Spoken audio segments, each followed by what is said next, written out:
Hey, hey, hey, what's up, everybody in the world? This is the Ace Michael Show. I'm Ace Michaels, the same one your mama told you about. That's me. So it is a Monday. We're getting the week started off. Most people feel they're free until we get to the weekend and they feel really free. And then they're like, thank God it's Friday. Thank God it's Friday. And God is like, so what is Friday? You had the whole week. You could have been doing stuff. What's the matter with you? I'm just saying. Anyway, so it is a Monday. People are getting ready to start their grind for the week. They're getting their goals set going. They're looking at their little memory boards and their little goal setting things. And I love it. I love it. They're setting aside the time they're going to spend at the gym. You know what I'm saying? The gym. They always say it like that. I'm going to the gym. All right, calm down, buddy.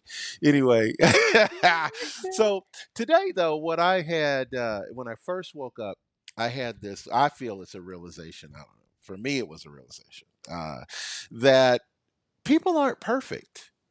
And before you get all, you calm down. Let me explain what I mean, okay? People aren't perfect in the sense that the people that you think are train wrecks, they don't think they're train wrecks. They actually think somebody else is a train wreck. Have you thought about that deeply? Like your ex girlfriend is right now telling someone how much of a shit you are and how they left you and they were lucky to leave you because you were a shit. So just really let that sink in. Nobody, no people are perfect. Every person, and this is why I had to bring it onto the show because the more I thought about it, it got like really deeper, deeper. The deeper I went into it, I was like really thinking about like it doesn't matter if you're like a congressman, you know what I'm saying, or a Right, congresswoman. You got right. problems. Your kids are doing meth. Your kids are like jumping off the roof and falling into the pool. Like there, everybody. There is no perfect person. Nobody. Nobody. I don't care. As a matter of fact, I challenge you. I challenge you to send your advice, opinions, conjecture, beliefs, how you stand on it. Send it over. I dare you. Find one person in your world that you can say, you know what, Mother Teresa, she's fine. Yeah, she's the one. And I guarantee you, I can find something that she was complaining about that she in her own this is in her own words, she probably was like, you know what, man, but that toe jam though, dang, you know, everybody's got a thing that they feel is not right. No one Right. is perfect. So that being said, let's start the show today. Today, my guest is a singer. She is a singer, ladies and gentlemen. The girl can sing. Please welcome Jolie Michael to the Ace Michael Show. No relation to Ace Michaels, by the way. I'm Ace Michaels. She's Jolie Michael. Yeah, so we'll work through that. Jolie, welcome to the Ace Michael Show, baby. Thank you so much for having me. It's an absolute honor. It is my pleasure. I was wowed by your singing talent. Oh, That's what got you here. I was wowed. oh, thank you. I don't get wowed very like I'm one of those people that Hmm. it takes a little bit to wow me. I mean, Oh, you thank know, you. I don't Because just you've been around the block, that's why, because you I have so much experience. whew, I've been around the whole damn neighborhood. Yeah, for Yeah, real. you've been around the whole world, and not even the neighborhood. For real, like for real, for real. But no, Yeah. it does take a little bit to get me Oh, anymore. Like I don't know if it's old age or what, but like anymore, I look at things and I go, this is just a movie with a bunch of car crashes. I mean, right, I don't, right. yeah, you know. But no, Oh, you got a genuine thing that you do that's really, really good. So you tell us a little bit about how did you come to be in this music? You know, like music's tough. How did you get oh, into oh, music? thank you. Okay, thanks for asking. So, I have the I have an interesting story. So, I was born to two very cool, I call them sober hippie parents. That's how I explain it. Very sober hippie parents. I was born in the very high valley in California, in Nice. the very, very up valley of California. And I had a brother who was 14 years apart from me, same marriage. Okay. Parents were married forever. Okay. And when I was born, my parents knew something wasn't right, but something was special. Something was going on. Oh. Since I came out the womb, I was moving and I was yapping and I was making noise and something was going on. So by the time I was about, I believe, 2 years old, almost three, I was already walking. And so I think when I turned on my third birthday, they put me into dance class because they just realized, like, my dad at the time was a softball coach and my brother was very, very, very into basketball. So it was a very boy dominated family Hmm. and I was the only girl. So it was all sports. And my dad would try to, as a baby, you try to feel out as a baby what a baby's gonna do. They try to throw a little ball to me. I'd cry my eyes out. No, don't throw the ball. So they're like, let's put her in dance. And and that was it. I was 3 years old, and I'll never forget. I went on stage, and the curtains closed, and I stayed out on stage after the curtains closed, and I redid the whole number by myself. And I stayed Wow. out on that stage. I put my thumbs out, and I was shaking my thumbs, and I wanted to stay out on stage. And my parents looked at each other and said, "Oh no, oh no." Right. And so He's chosen they that path. all right. And so they're like, oh my gosh. And so I was getting a little bit older. I turned 4, and my parents didn't, again, I was very, very lucky. My parents, now let me reiterate, are not stage parents in by any means at all. Not your typical show parents, stage parents. Just let me live my life and just knew I had a talent and just completely supported. And so my dad would still try, like, okay, she's still young. Let's see if she could still do sports. The older I got, oh no, it got even worse. Still couldn't catch a Hmm. ball to save my life. Oh no. So then I dance, and around that, I was a hospital kid. I was very, very sick, and so I could not go outside Hmm. and do a lot of things as the other kids could do. So the only thing I could really do was go to dance for a couple hours because it was inside. It was inside a facility and it wasn't outside with, a lot of other people. I couldn't contract germs. So it was things like that. So dance was my safe place, especially when I was a hospital kid, as I call it. And so one day I was, as I call it, on my deathbed almost, and my parents didn't know what to do. And they called my uncle, who at the time lived in Las Vegas. And at that time I was 6 years old. And they said, my uncle said, I found a doctor. Get her over here, bring her over here now. And they found out what was wrong with me. And they got me in surgery immediately. And I was a lot healthier. 2 days after, I had a major seizure and I couldn't walk or talk for a few days. And after that, they did more work on me and more tests. And then by then, I was healthy and, I rehabilitated and got a lot better. And by that time, I had turned 7 years old and I had got back into dance.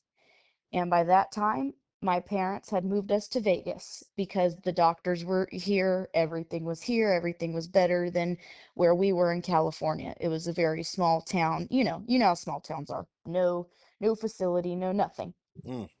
And by that time, I was very into dance. So come 8 or 9 years old, my parents, I am full-fledged into dancing.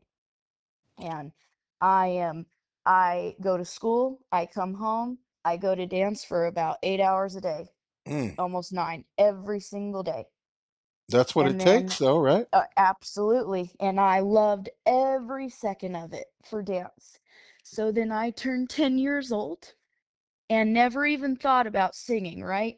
I would sing in the back of our car, and I remember I had this Hello Kitty CD player, and I would play my little songs. And my parents, again, the one thing I love about my parents, They were the best because they were honest.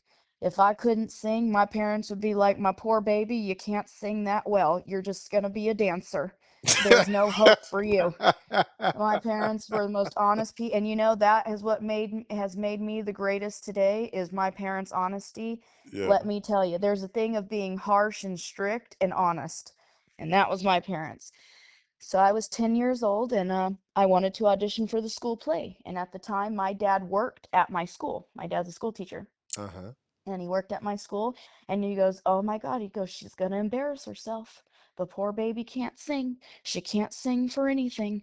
Oh no." And my parents are talking. They're like, "She's gonna embarrass herself, but we gotta let her try.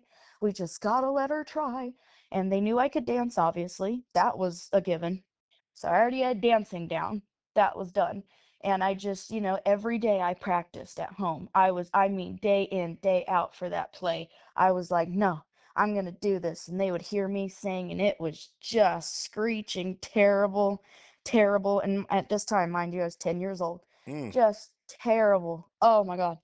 So then finally I go, and even though my dad worked at the school, I did not get favoritism. Again, that's why I love my dad. It was honest. I was not the favorite kid. I was actually the least favorite kid because I was the cute little kid, but I was a big fat nerd because I danced and I did what I wanted. So, you know how it goes. I was the performance kid. Everybody knows how it goes. Wait a And minute. so These are I, Jolie's words. So I was the cute yes, kid, but I was the big fat nerd. yes. Okay, Oh, yes. They're my words completely. we'll dive into that in a minute. Oh, yes. That's a lot to unpack right there. Oh yes. Wow. And and so I every what they do, they pick the favorite kids in the school even at 10 years old. It's Hmm. already in place.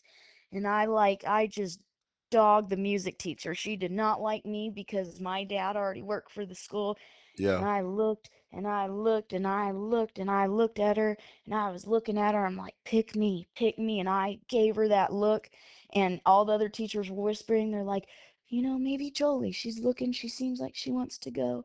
And I stand up there, Mm. and Ace, I say this till the day I die. I don't know what magic powers came out of my body, and I sang, and that came out, and I sounded, even at 10 years old, I sounded like frickin' Whitney Houston. And from that day forward, my career has, if call it what you will, taken off ever since.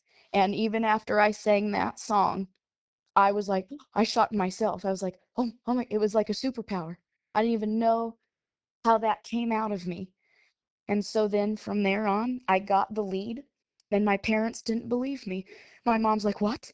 No." And my dad, so all the teachers surprised my dad at the school. They're like, "Your daughter got the lead." And he goes, "She can't sing. What are you talking about?" And so I was practicing one day, and they brought my dad to the stage, and they're like, "Come watch your daughter sing." And he just broke down and bawled and cried. He goes, "Oh my gosh. Wow. Oh my gosh." And ever since then, I went on to compete in still I competed in dance because that was still my wheelhouse. My family, we were new to singing. It was still like very new to us that I could sing. Mm. So I competed in dance still till I was about 16, 17 years old, and I've competed all around the world. I've won all the awards you can think of dance-wise, but I still wasn't fulfilled because I wanted to sing. And so I would still sing all around town. And I graduated high school early, and I moved out to LA all by myself, got an apartment at 16 years old, Hmm.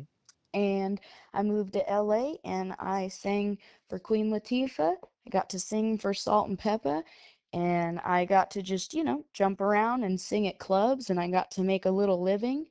And I just, I'm still young, so that wasn't that too long ago. Hmm. And now I'm back here because of more opportunities. And yeah, ever since then, singing has just taken me on this journey. And now here I am in my next journey. And that And is an amazing story. I just have a little side note I want to throw out yeah. to people just because it popped into my head when you said it. I guess it would not be the same equivalent to do any singing for just Salt or for just Peppa. You'd have to work with them both together, like Hall and Oates. Like if you Right. only work with Oates, I don't know if that's a big accomplishment You're necessarily, right? You got to work with right. both of them, right? Yeah, both. So here you are at 7, and you said a lot of things that I want to, if I have Yeah. enough time in the show, I want to touch on. Right. But I'm going to go first with the first one I remember, which is the Mm-hmm. environment of masculinity in the house. Now, Mm-hmm. there used to be a true masculinity in the household. Like I remember that it was pretty much a man's world. Mm-hmm. I don't think that it's so much of a man's world anymore. I don't think it's a Absolutely not. 50-50 world, but Right. I don't think that whatever you want to call it, that idiom or that philosophy that the man rules the household. I don't know that we live Right. in households like you sound Right. like you agree. Well, here's the thing. Here's the controversial thing, and I would like to hear, your thoughts on this as well, is that my house, how I grew up, I was the only girl from many generations down to my grandma, and like literally, I'm the only girl out of like, I only have my brother, but like my cousins, uncles, everybody's a boy. But I love my dad. My brother has passed away, but rest in peace, my brother. All the men in my life were not the greatest examples of a man. So Mm. me and my mother have had to be the man in our lives. So even though it has been masculine heavy in our whole life, we have had to be the men our whole entire life. But now I'm married and I've I've been with somebody who has shown me of what, a proper man, how they should treat a woman, Mm. and I see the balance now of that, how I see how it can affect of like a woman being too tough, where it can come off as like rude, because we've always had to, me and my mom have always had to like make it on our own. So I've seen the ups and downs of that, of the tug and pull of masculinity and femininity, that makes sense. Well, tell a brother now. How can a woman be too tough? What in what capacity can a woman be too tough? Right. So, okay, like, we always get, can we curse on here? I don't want to say a bad You word. can say what the Oh, fuck you oh, want. This is the Ace Michaels damn okay, show. yeah, okay. Like most typically, like girls, if we act up or we act away, we get called a bitch, right? Okay, but it's past that.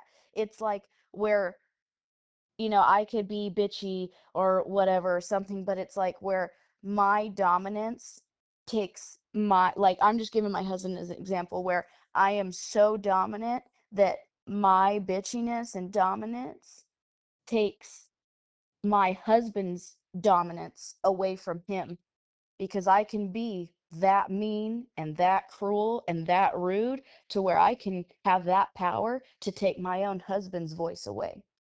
Of course, I'm not going to do that, and I don't want to do that, but I have that power But because I've had, yeah. no, okay. I didn't mean it. I wasn't trying to cut you off, but Oh, you're good. that was just it hit me, right? So No, yeah. those things you said though, those are just being mean, bitchy, and dominant. Like that doesn't make you strong necessarily. True, true, I true. It's mean, like it's a fine line, I feel like, in women. And see, like you're a good man, just like my husband. You understand. uh, It's more like the men that like, I don't know, like the men that put the bad stigma on women of like the fine line of, like you said, strong, and just like, oh, you're just being a bitch. And it's like, no, we're being strong and we're making a stance, hmm, and we're just being strong, and we're putting a line in it, and we're not going to deal with it anymore, and we're not going to put up with it. Like the men in my family, hmm, they didn't understand that. They took it as, you're just a bitch. You just don't understand. You just don't get it. You're just a bitchy woman and you act like a man.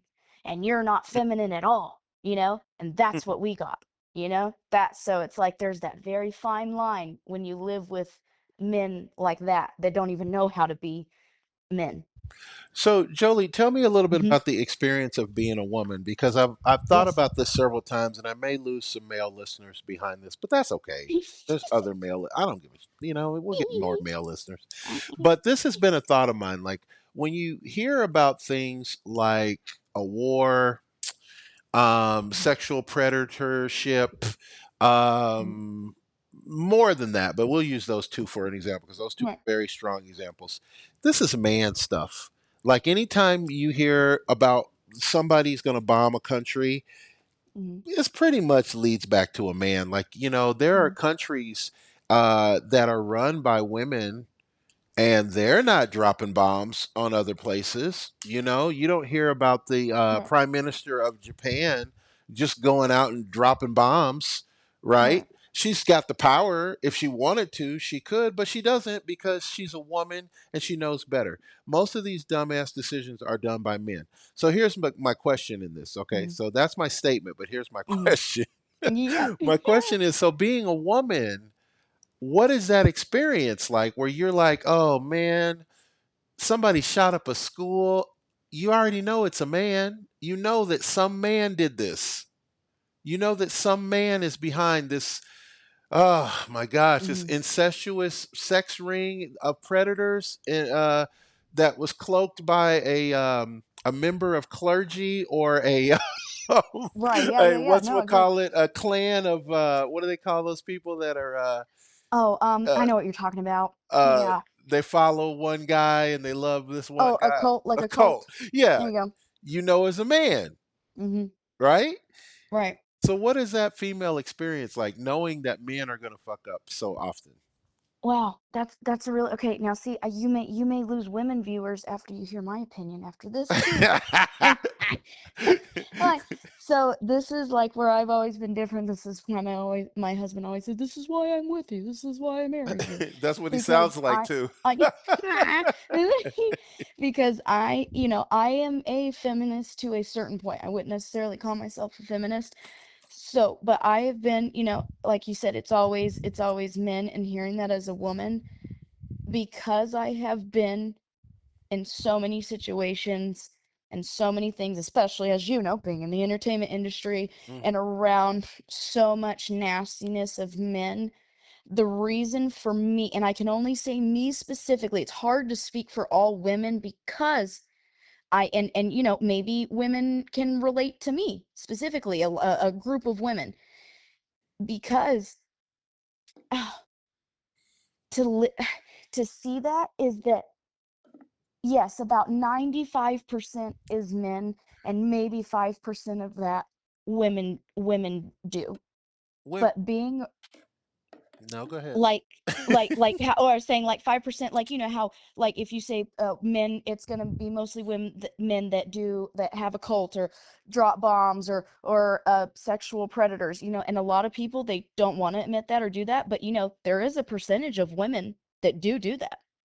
Women do exist and do have that, and I've seen plenty of women that abuse, young boys. I've been in the school system and have seen plenty of women teachers that abuse children, women, Mm. boys and girls, it doesn't matter. So I've been, so deep in certain industries and things where I've also seen the other side of it, of women being just as evil. Now, does that mean that it is just as much as men? No, not even close on the scale.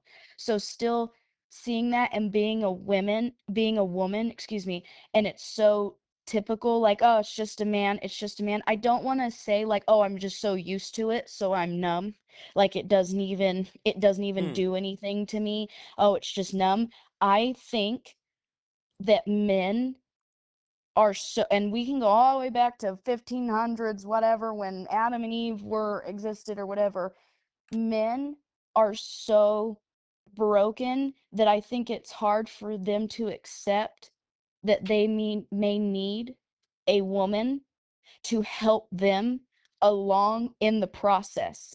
But also, why I feel that men inadvertently take over, hence the bombs, the sexual predators, where we all, oh, well, of course it's going to be a man. Of course it's going to be a man. And this is Hmm. where people are not going to agree with me, is because women don't always, not, I'm not going to say do what we're supposed to do. That sounds terrible, but I don't think women sometimes mentally support men like they're supposed to, because we are so used to, oh, well, men are crap. Men are this, men are that. Like, I can give a good example. My mom, my parents, my mom and dad have been together since my dad was 14 years old, Oh and my they are God. 63, and they just got divorced about 10 years ago. Wow. So you do the math, right? My dad, so open about women, can understand things, and my mom, men are crap.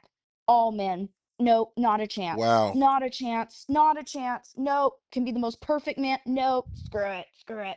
Men are crap. Nope. No. No. Wow. So it's like, even way back in the day, yes, when men took over, but I just don't think, maybe, yes, that men may have more power, but like somewhere along the line, there's a woman that's got to do it the correct enough way, or a calm enough way, to quote take over.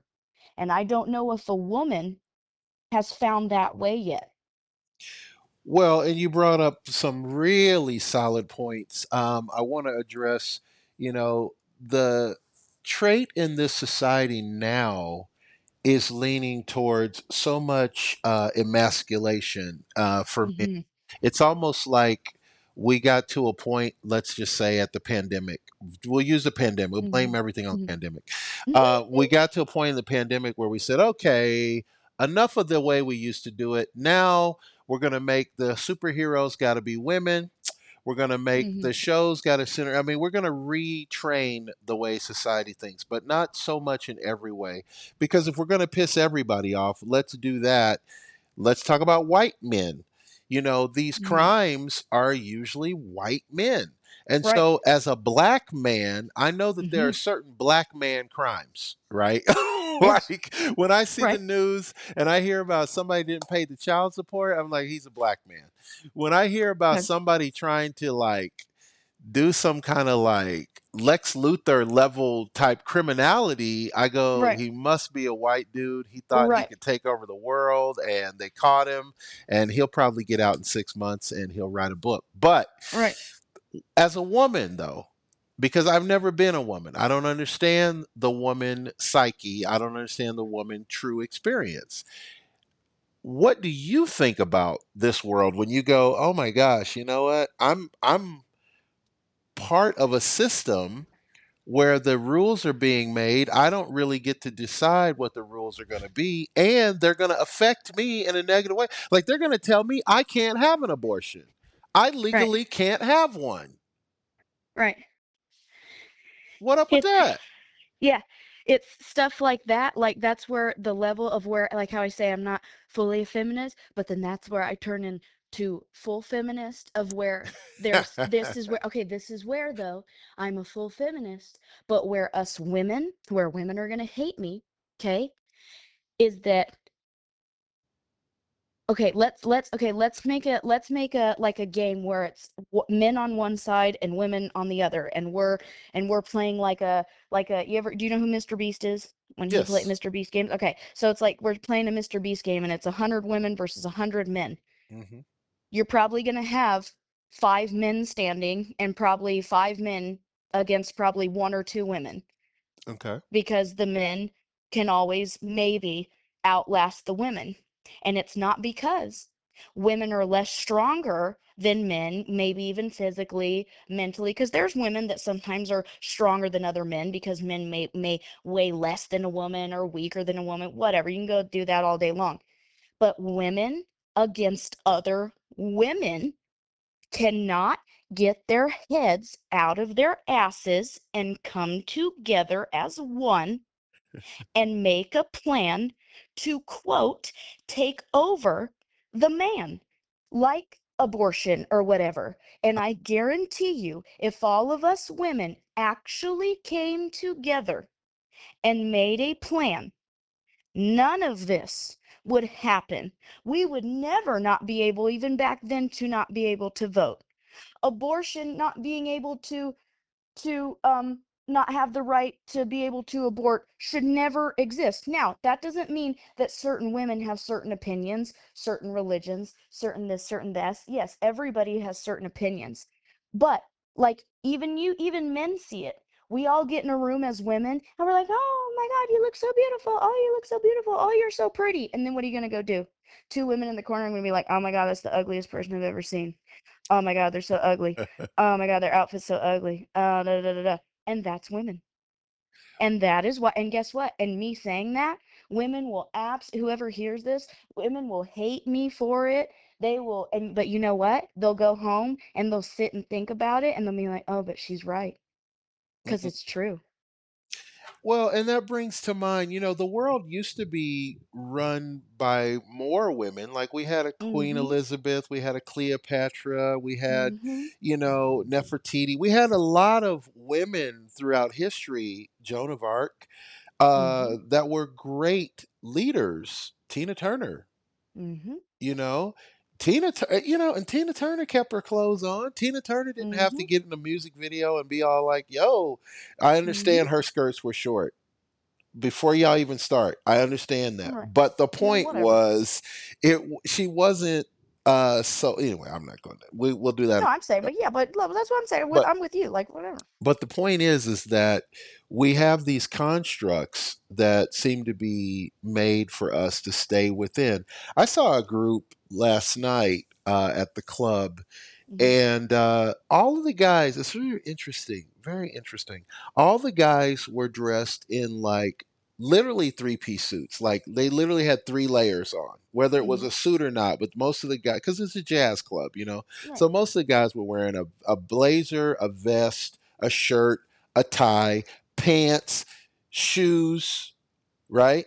The Right. two girls in the group, one was wearing literally short shorts, and she didn't have a great body, which is what really stuck out in my mind. It was like, Right. you don't have a great body. Why are you showing your body like this? Like, and I understand her creative freedom, but what Right. what drew to my mind was, why do the two girls have to dress sexy and be dolled up, but the guys, they don't. I mean, the guys, they wore pants, shirt, Mm-hmm. vest, the regular thing they would wear on any day. But I guarantee the girls don't wear go-go boots and shorts every single day, Right. right?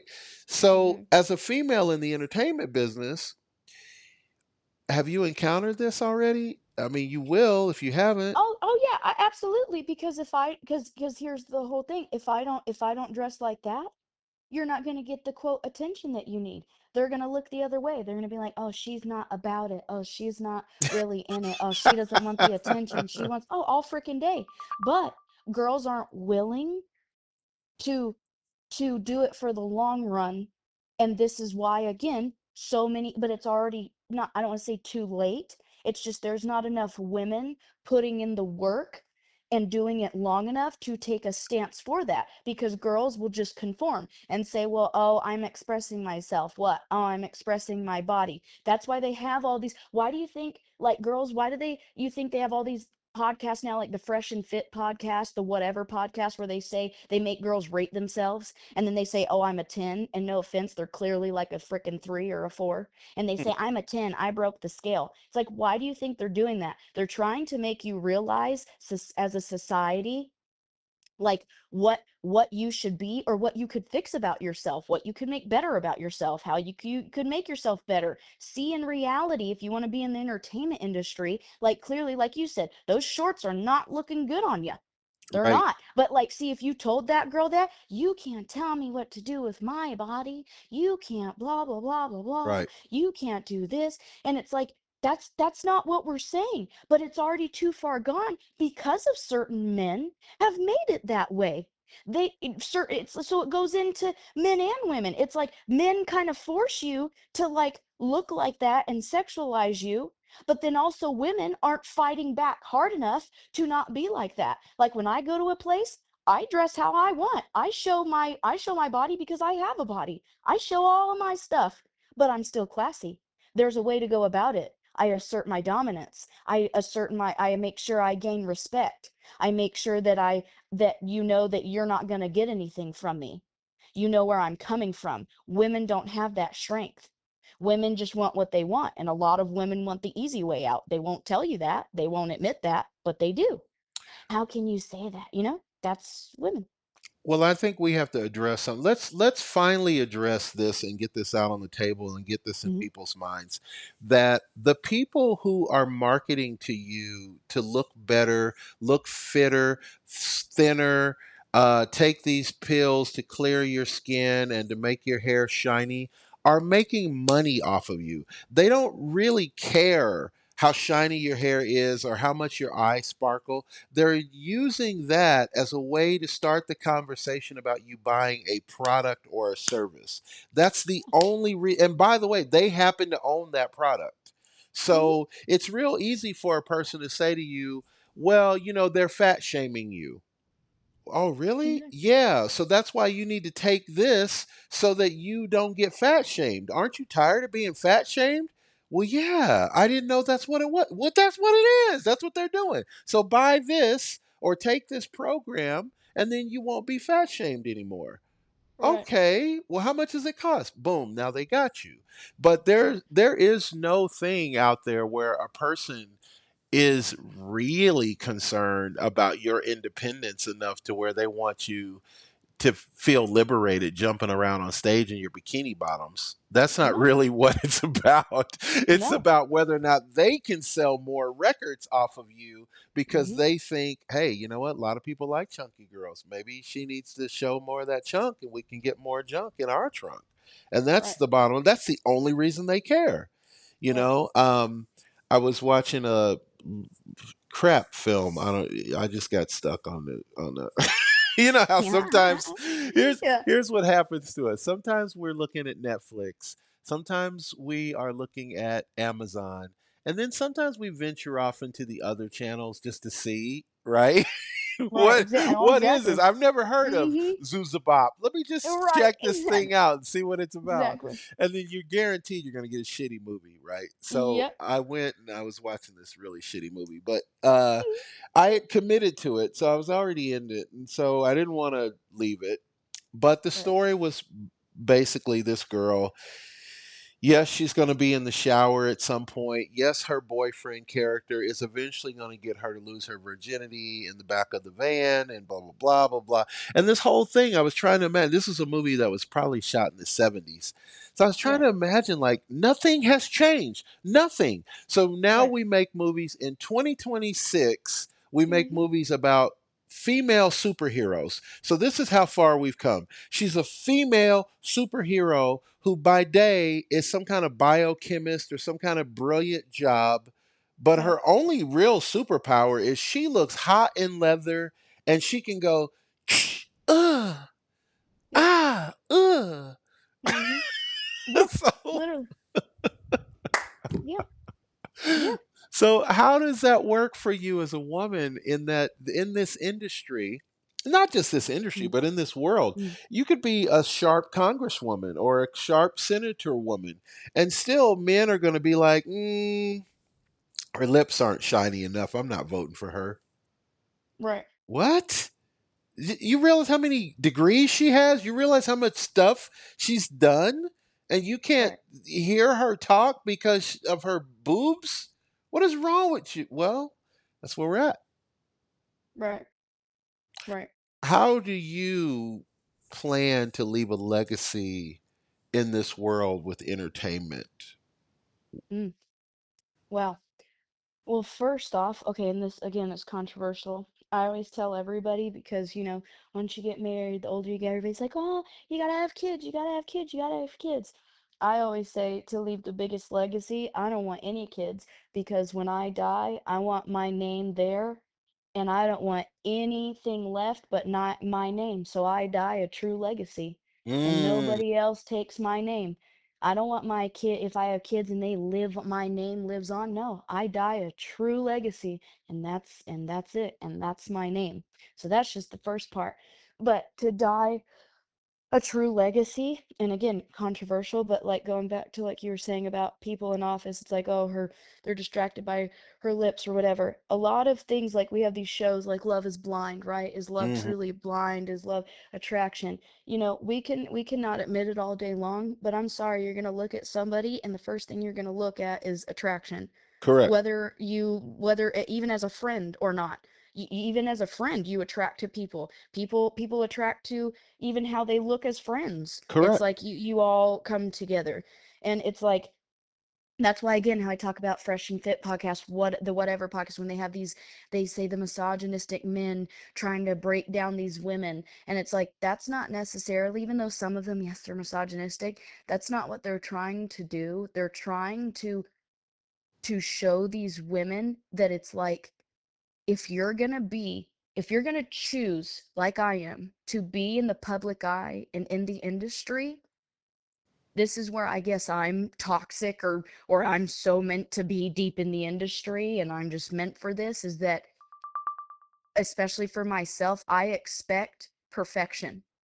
Hmm. I expect to look the best. Now, whatever that may mean, I'm not saying I got to be perfectly skinny and my lips got to be plump and I got to be this, but if you have an all around where you are doesn't mean you have to be so attractive, but you know what? If you're clean, like if you know you're like, you come up to somebody, your breath smells good, you see that you're showered, you got some perfume on, you're nice, you're not be the most attractive person in the room. Hmm. But if you're like that, you're dressed nice, you got some talent, you talk to somebody, you say, oh, you talk to them and they're like, oh wow, they got it going on. You assert your dominance like we talked about.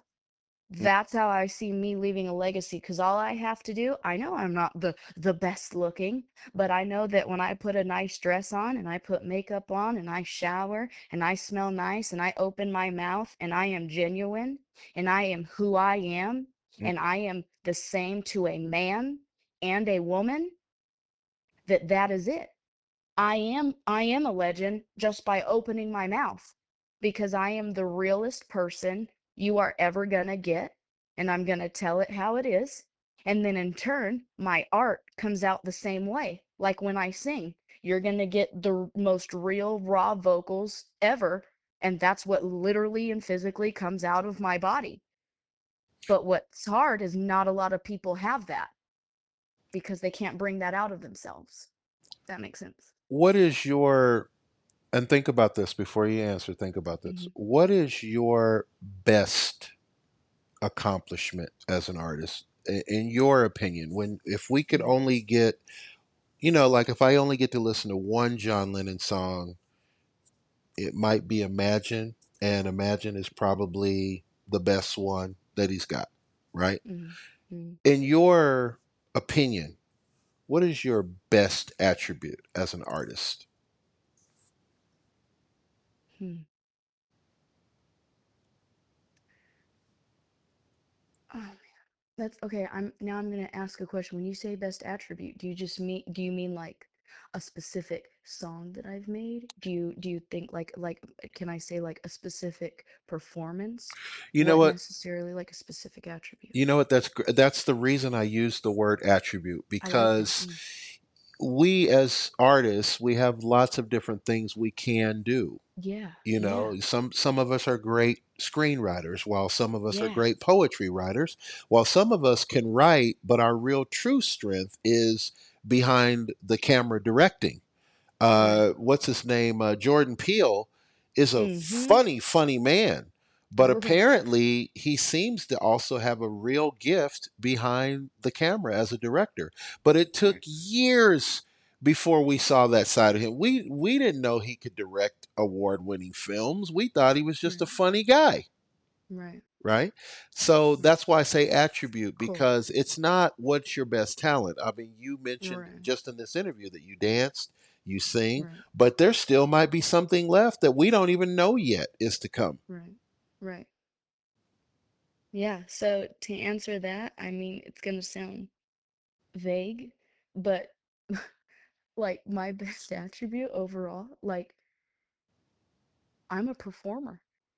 Like Hmm. I wake up, like I can't even, like even my husband, he goes, he goes, every day is different with you?" And he goes, "Every day it's a show with you. Hmm. It is a musical every day. Hmm. I wake up and I perform. I look in the mirror, I perform. I watch TV, I perform. And I go to sleep and I perform. Hmm. I talk to myself and I perform. And that's all I do is perform." And when you say that's what it takes, right? If you're going to make Absolutely. your life about being on the stage, and this is now, this will wrap up our interview, but this actually Right. brings to another conversation that I just had about an hour and a half ago before this Mhm. call. I was on Mhm. the phone with an artist who was wondering how she could get more work in the entertainment industry and blah blah blah. Mhm. And I said, and I was upset, right? So Mhm. this is how I said, I was like, you Mhm. know what? This was my upset voice. I was like, you know what? I did. I got sharp with her. I said, Yeah, you yeah, know yeah. what? Everybody's always talking about jobs. Yeah, Everybody's yeah. trying to get work. Why Mhm. don't you stop worrying about getting work? This was my angry voice. I was with her. I said, why don't you stop worrying about getting work? And why don't you just work every day on your craft? I said, what are you doing? This is I said this quote. I said, what are you doing today to make you a better actor? Are you Mm. reading monologues today? Are you Mm. making recordings of your monologue today? What are you doing today to make you a better singer? What are Mm. you doing today? What's on your agenda today that you Mm. can do? Well, I don't have money to go to the studio. You don't need money to go Mm-mm. to the studio. Nope. It's free for you to sing. It's free for you Mhm. to download apps. It's free. Anyway, I'm not going to go back into it because I went into it already. So my thing No, it's true. was the attributes. What are you doing to build the attributes that would make you desirable in this Right. industry? And if you're not doing those attributes, if you're not working on yourself to get better every day, you're never going to do it. And that's why I Exactly. love when you said you were dancing for 8 hours. I couldn't dance for 8 minutes, Mhm. but you danced for 8 hours. That's the part of the story that people don't focus on. They focus on, oh, you got this big audition and you won this part, your lucky break. No, Exactly. dude, my lucky break took 14 years to happen. My Right. lucky break. And I was gonna say before we end it, just so people know, like you said, I used to be that person when I was 16, 17, 18. I'm like, what am I doing wrong? What do I gotta do? What's the secret? How do I get famous? Why can't I do this? Why can't I blah blah blah? What do Right, I gotta do? And the second I shut my mouth and I stopped doing that, everything started coming to me. Jobs right, just started coming. Because guess right. what? You sit at home, you stop asking, and you work. You don't go look for work. You go come home and you work. You talk to people. You go to the communities. You go around and you work. And that's what everybody says when they accept their Grammy. There's no secret. You just keep working. And that's it. I cannot close the show on a stronger note than that. Jolie, how do we, if we want to pleasantly stalk you now on the internet, we want to be followers, fans, subscribers, what do we need to do next? Thank you so much. Okay, as everybody knows, social media platforms, it is all the same across the board. Instagram, Snapchat. My main is TikTok. So it is Jolie Michael, Jolie, Michael like Michael Jordan. So Jolie Michael 99 on all platforms. Instagram, TikTok, Spotify, Apple Music. That's where you'll find me, Jolie Michael 99 on every single thing. Usually I post the same stuff on every single platform, but TikTok is where you'll find all my funny stuff, all my singing things, just all my variety of stuff. And in the next 3 months, I will be coming out with a new song and a new music video. And other than that, just you'll see me every single day singing around town and posting stuff. And that is Nothing new. what's up. It has been the Ace Michael Show. My guest today, Jolie Michael. Look for her performing. She's a great singer. Check her out. You will not be disappointed. And you know what I say at the end of every show, you guys live the life you love and love the life you live. Thank you. Thank you.